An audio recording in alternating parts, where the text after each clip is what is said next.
Thank you very much. Good morning, and always like being the last speaker before lunch.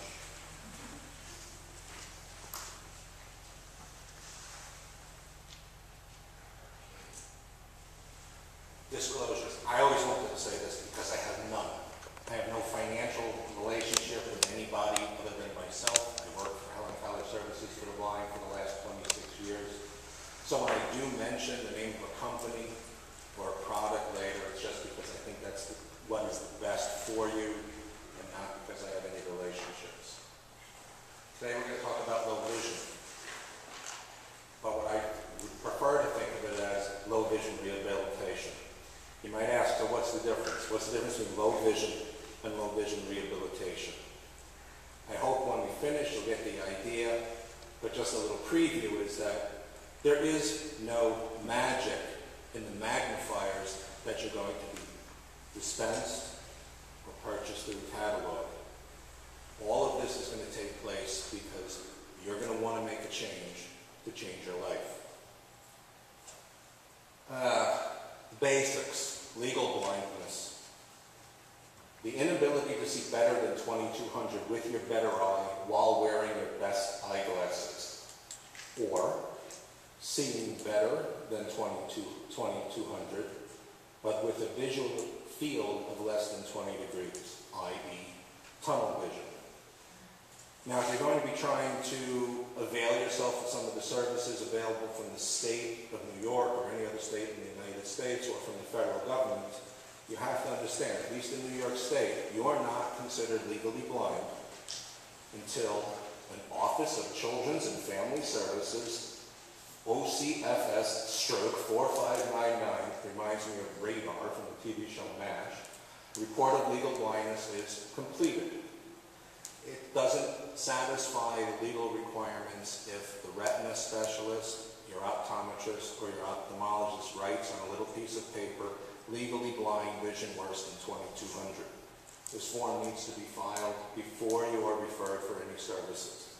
Okay, got my paperwork out of the way. What is low vision? It's not legal blindness. Low vision is a limitation that affects your ability to function in an independent way with your environment, doing the things that you want to do, and being able to be safe and comfortable in your lifestyle. The goal of vision rehabilitation is not to see 20/20. The goal of vision rehabilitation is for you to get back some of your ability to function independently so you're not so dependent on everybody else in your life to take care of your mail, your work needs, taking care of hobbies, or just in general enjoying your life. The real world does not require 20/20.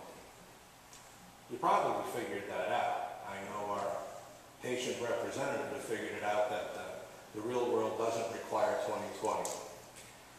Newspapers require around 20/50. Being able to see the restaurant menu at McDonald's is about 20/80. Being able to set your microwave is about 2100.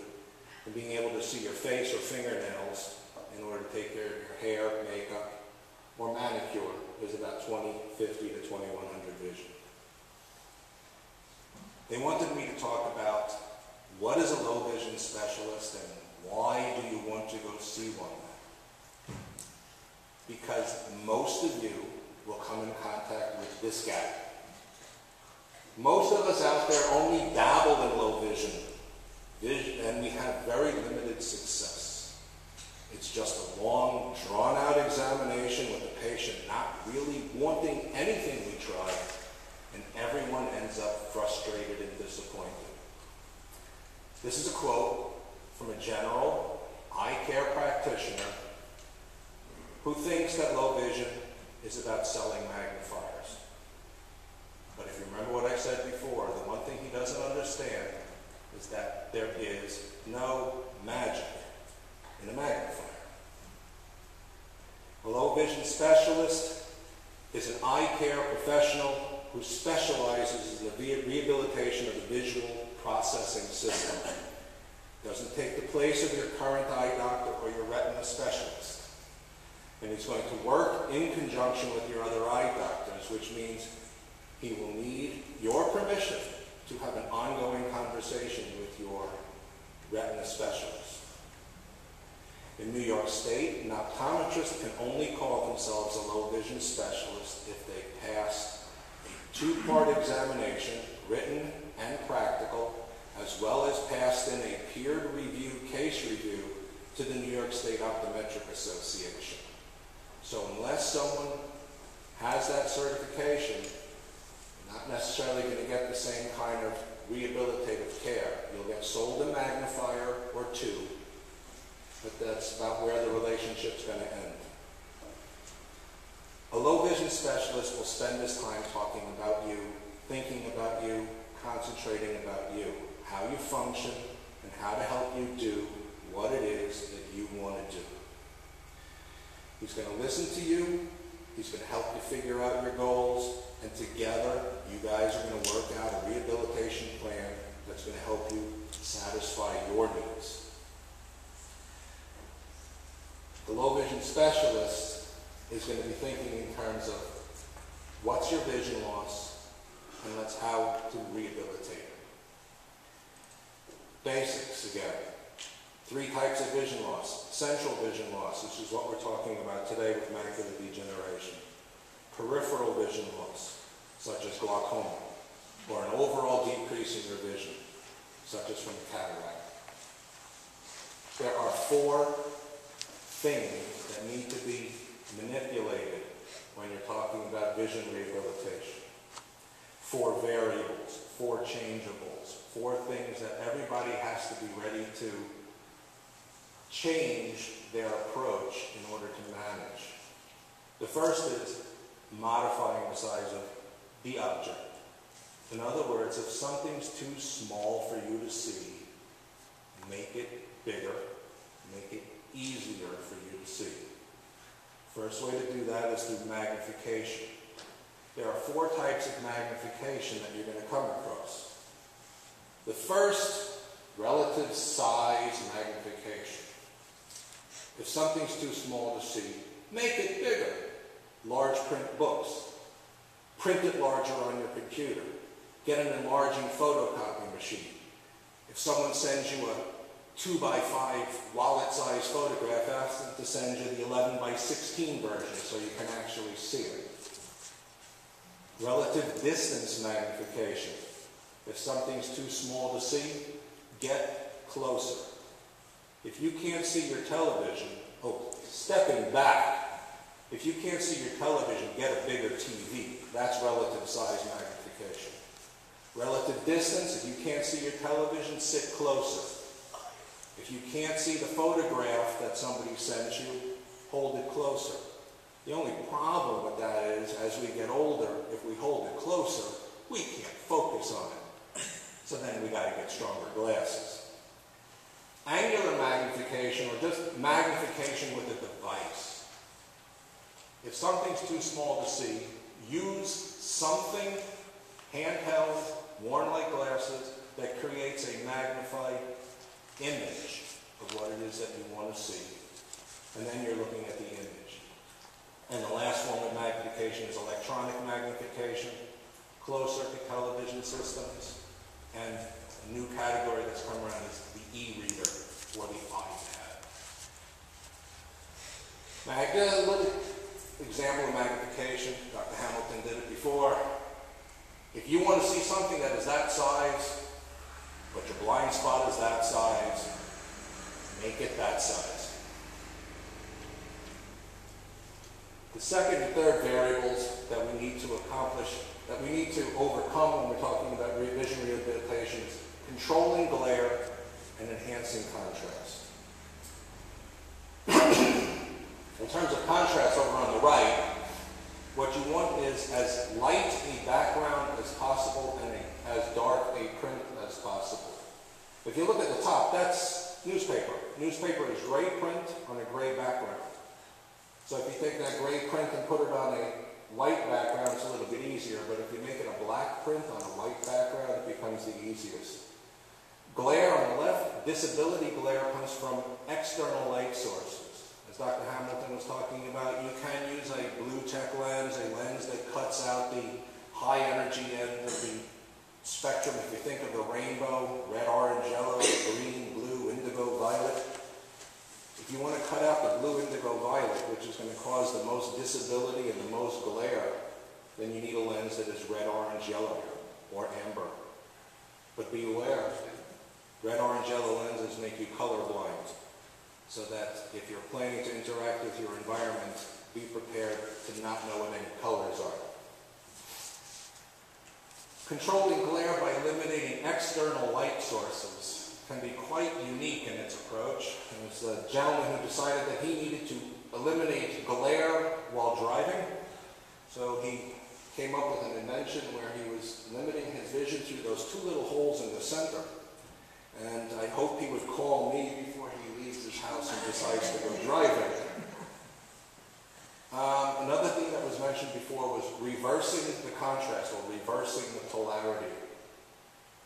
If you have a page of print that is black on white, if you're very sensitive to glare, that can be very, very, very difficult for you. So if you have an electronic magnifier or an e-reader, you can reverse the polarity and get an improved ability to do your reading.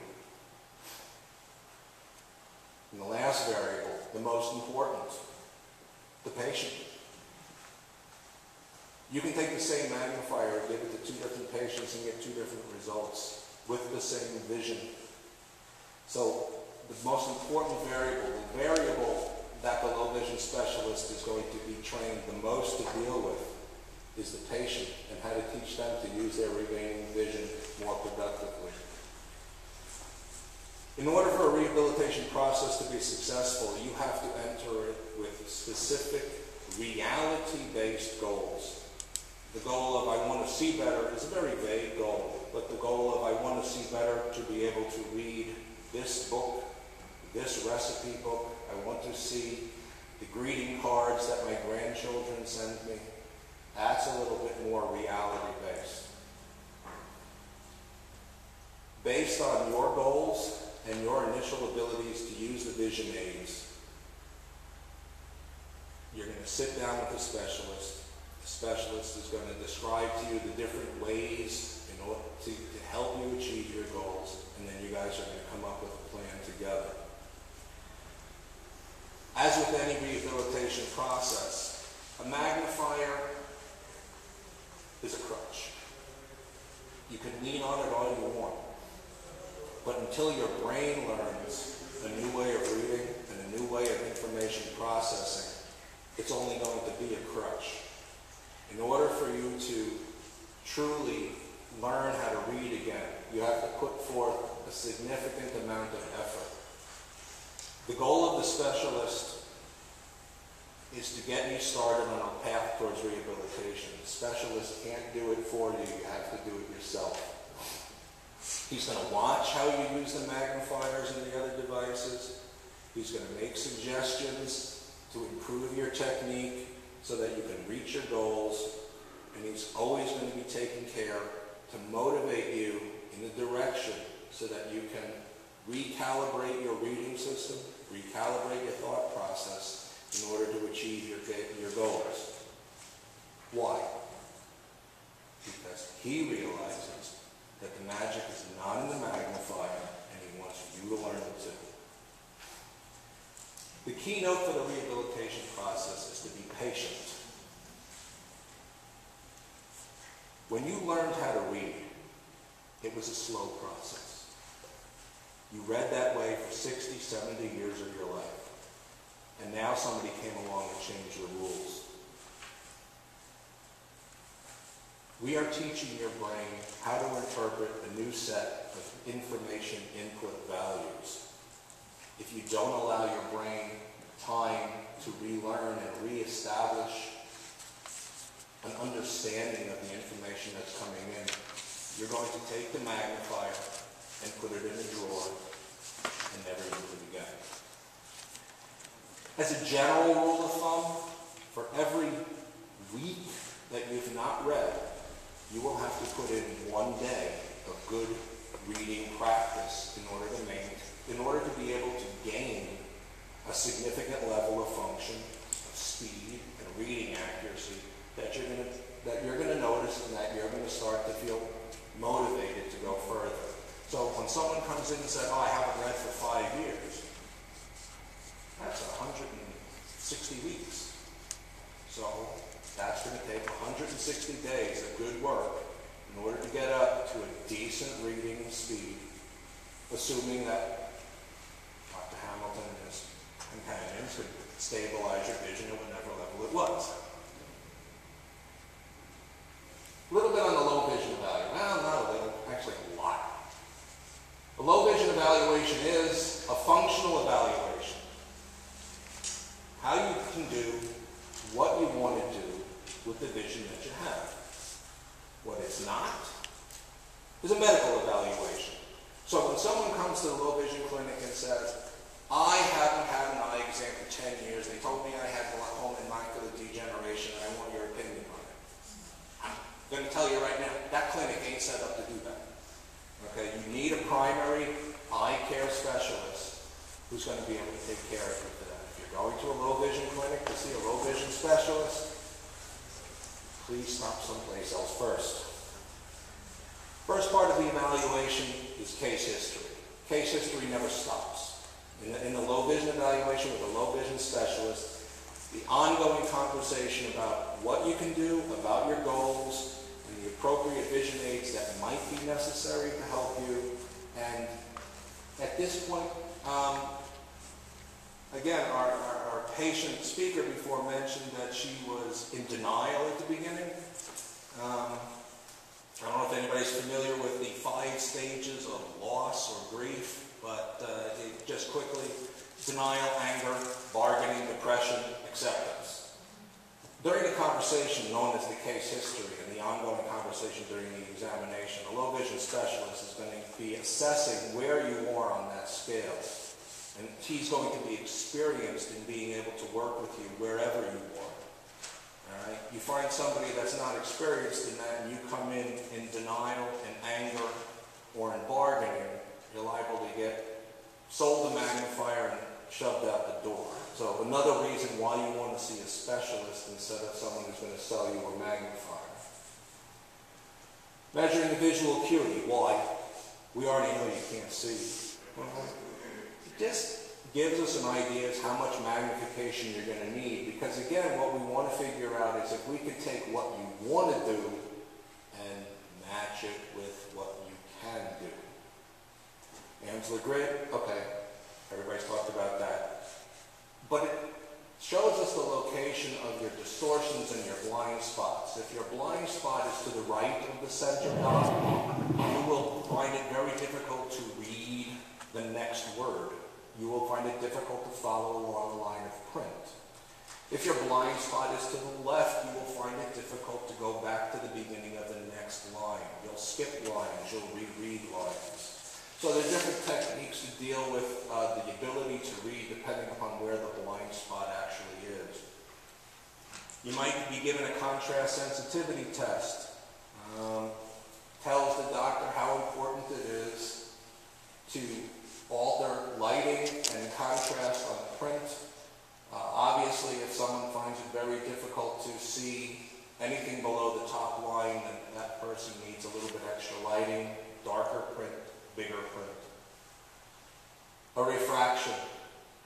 The last guy I saw did that. He checked me out for glasses. He told me that my prescription wouldn't make a difference.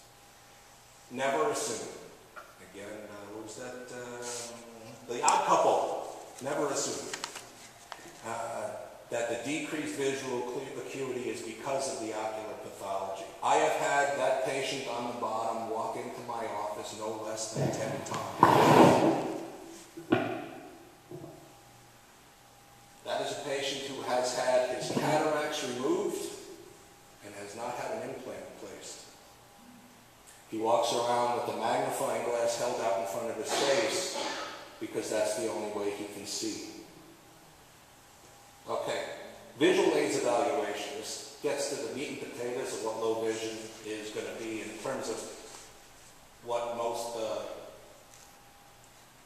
what's going to be working for most Visual aids. Most patients will need more than one. Because they're task specific, you won't be able to do everything with one device. Sometimes it'll be something you wear, sometimes it'll be something you hold. In general, if your vision's 2200 or better, you can probably get away with some high-powered eyeglasses, maybe a low-power magnifier.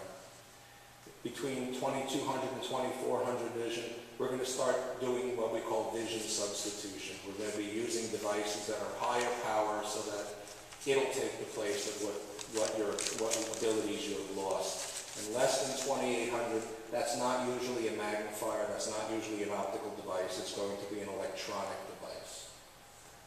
Reading aids could be worn on your head, held in your hand, sitting on a paper, or be electronic. Something that you wear on your head is going to be like a regular pair of eyeglasses with a little bit stronger prescription. Microscopic or high-powered glasses, or what you may have heard of as prism spectacles, telemicroscopes. You wear them on your head, your hands free. The disadvantage is you have to hold things very close. And they'll look like that. Prism spectacles on the left and on the right, actually. The reason that they're in half glasses is because if you look up through those, you're going to want to throw up. Okay, so when you get a special pair of low vision reading glasses, they're not for walking around the room. I mentioned you have to hold things pretty close, and that's about it. You'll be reading with your nose. Someone once said, "Good thing I'm not smelling the paper." You'll see that their magnification, the field of view on them isn't so bad when you're holding it up close like that. Telemicroscopes, you might recognize those as surgical loops, an adaptation. Telemicroscopes allow you to hold the material a little bit further away, but forget about everything except for the last one. They have the smallest field of view. You can't really read with them. You are losing the forest for the trees. You're getting 2 or 3 letters at a time. Hand magnifiers, all shapes and sizes, lighted, not lighted. You can read with these. You can look at your mail with these. You can check labels. You can go shopping with these. What you should remember about this is that the bigger the magnifier, the weaker the strength. So if you're looking for a really strong, really large magnifier, it's a physical impossibility. If you need it really strong, it's going to be really small. Reading with a handheld magnifier, there are 2 things that you want to pay attention to. One is the working distance. That's the distance between the magnifier and the page. That's going to be fairly constant. Each strength has its own working distance. The working space is variable. When you use a handheld lens, you can hold the lens anywhere you want in relation to your face, but the paper always has to be in the same place in relation to the magnifier. Hand magnifiers are inexpensive. You can go anywhere with them, portable. You can hold things out where you're comfortable. They're not good for reading a book. If you wanted to take a quick look at something, read a few words, check the return address on an envelope to make sure it's not a piece of junk mail, good. But don't count on a magnifying glass that you hold in your hand to be the ability, give you the ability to read the last segment of the Twilight Saga. Stand magnifiers, reading, looking at labels, writing. The difference between a stand magnifier and a hand magnifier is that a stand magnifier has a fixed working distance. It sits directly on the page. Magnifier then has to be held up close to the face. Or, if you're putting it down on the paper on the desk, you then have to lean over very close to it. You can write with stand magnifiers as long as you move them along as you're writing. The advantages, you can read or work a little bit longer with the stand magnifier rather than a hand magnifier, especially if you have, it's especially good if you have some shakes in your hands or difficulty maintaining a steady position for any length of time. Some of the stand magnifiers do require you to wear a special prescription just to use the magnifier. So you may have had your distance glasses, your reading glasses, now you got your standard magnifier glasses. So depending upon what your vision is and what your needs are, the specialist will, at least in my case, I'll steer you to the ones that you don't need these special eyeglasses in order to use. Closed circuit televisions, anything that any other device would let you do, these will let you do better. These are desktop models, looking at photographs, reading. You'll see, up there in the right-hand corner, he's doing his crossword puzzle, and if you notice, it's in reverse polarity. He's got the white is black and the black is white. And in the lower right, some devices that you can just attach to your existing television. Works like a computer mouse. Whatever the mouse is on top of, you can read up on your TV. In general, if you have a 13-inch television sitting around the house, you can now have a 26-power CCTV magnifier. CCTVs allow you to sit in a very comfortable position, in a good posture. You can control the glare, you can control the contrast, you can do anything you want. You can use it along with your computer. There's been a relative explosion in portable versions of CCTVs for taking with you. It works wonderfully for shopping. You see in the center, they also have CCTV devices that can be used to see in the distance. Telescopes, distance devices. We just finished up with all of our reading devices. Now we're going to talk about the telescopes for distance. Can be spectacle mounted, handheld. You use them for playing the piano, watching TV, seeing a movie, going to a graduation, and seeing the kids play in school. There are telescopes for driving, but there's specific rules that vary from state to state, and it's not exactly the easiest driver's license to get. Glare control lenses. Back to eliminating those colors of light that cause the most disability. They can be clip-ons, they can be wraparounds, and just like our friend who had his odd driving device, there's another one that sort of defeats, it sort of looks like you just might as well wear a hat, a baseball cap with a brim on it. Rehabilitating your home. Okay, you've gotten done, you're on the path to rehabilitating yourself. How do you rehabilitate the house? Start with your lighting. Reading, and God knows best, sunlight is the best light for reading. It's the most comfortable for your eyes. But it shouldn't be coming directly at your face. Put it over your shoulder, and it'll give you the best ability to control contrast. If you're going to use an incandescent bulb, ecology be damned, 75 to 100 watts in a gooseneck lamp. Halogen lights, not my favorite because I've had patients get burned. You may have seen Verilux Happy Eyes lamps. They are often prescribed by psychologists, psychiatrists for something called seasonal affective disorder. They put out a fluorescent light that is without the discomforting peak of light. Dr. Harrison showed you that certain fluorescent light bulbs have problems. Fluorescents are harsh, but the Verilux Happy Eyes lamp is a fluorescent lamp that's good for reading. You want to place the light below your eye level so you're not getting glare in your eyes, and you want to place it close to the page.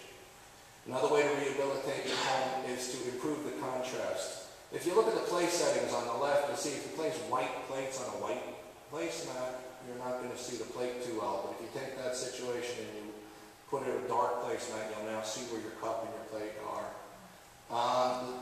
The earthware on the right, you'll notice that two things. It has two different sides, so light foods go on the dark side, dark foods go on the light side, and it has high lips so that if you're trying to push your food with the fork, it's not going to fall off the plate. Other items around the house that you can take advantage of are large print items, timers, television remotes, phones. Little device down there in the bottom is called a say when. You edge of the cup and it beeps when it's time to stop pouring. Catalogs, companies, places to get these devices. ShopLowVision.com, someone has an access to a computer. LS&S Supplies, Seymour Vision Aids, they all have extensive collections of things that you can use to help rehabilitate your home. If you're using a computer, there are certain softwares that you can take advantage of. Zoom Text, which you can use as an on-screen magnifier, or Big Shot is another one that's out there. JAWS is a program that reads everything to you, so if you really don't want to take make any effort in order to see your computer screen, you can just have it read to you. But you should also be aware that there's a lot of stuff available built into the operating systems of the machines you currently own, or on smartphones now that people are using them more and more, that can make it easier for you to read and to rehabilitate yourself. In terms of the computers, get a larger monitor. In other words, make it bigger. You can use screen magnifiers. Built into Windows and into the Apple systems are magnifiers. You'll find them under the accessibility options. Or screen readers that are available for purchase is Windows Narrator, or so excuse me, the Windows Narrator and the Apple VoiceOver, those two exist in the machine already. You can get free screen readers at screenreaders.net or naturalreaders.com. In terms of applications available for smartphones or tablets, it doesn't have to be an iPhone or an Android phone, it can be an Android tablet or an iPad. You have magnifiers available. That's it's a free way of turning your smartphone or tablet into a portable CCTV for reading. Screen readers, VoiceOver, iRead, Zoom Reader for the iOS, and VoiceBreeze for Android. There are more things coming out for the Android market. The ability to tell the difference in money. iNote, which is a free application available from the Bureau of Printing and Engraving, the United States government, or you can purchase Look Tell Money. Barcode readers, if you find it difficult to read labels and you don't have a magnifier that you want to take with you to the supermarket, you can pick up a can, you can take a picture of the barcode, and it will tell you out loud what it is that you're holding. Color ID, if you have difficulty with colors.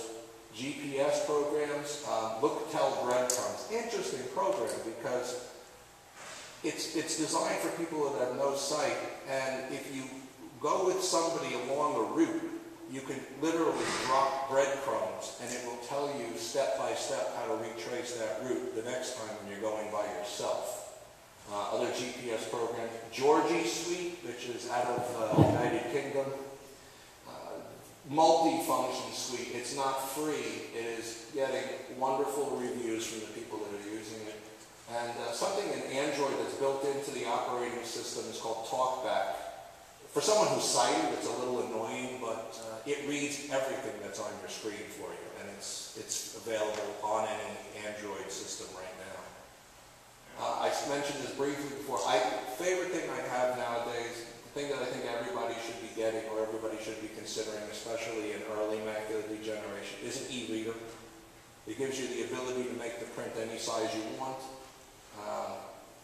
My endorsement is for the Kindle DX because it's got the largest screen and it's a non-glare screen. It has the ability for certain books that are voice-enabled to read them out loud. It has the ability to pick up a book anywhere, whether or not there is a Wi-Fi network available. It can be used in reverse polarity so that the print is white on a black background. You should also be aware of other available resources. The state has rehabilitation services for anybody at any age, whether it's if you have a job, you qualify for vocational services, independent living services. If you don't have a job but you're not old enough to qualify for the adaptive living program or ALP services, orientation and mobility instruction. Now that you've lost your vision, teaching you a little bit more effective and safe techniques to get around the environment.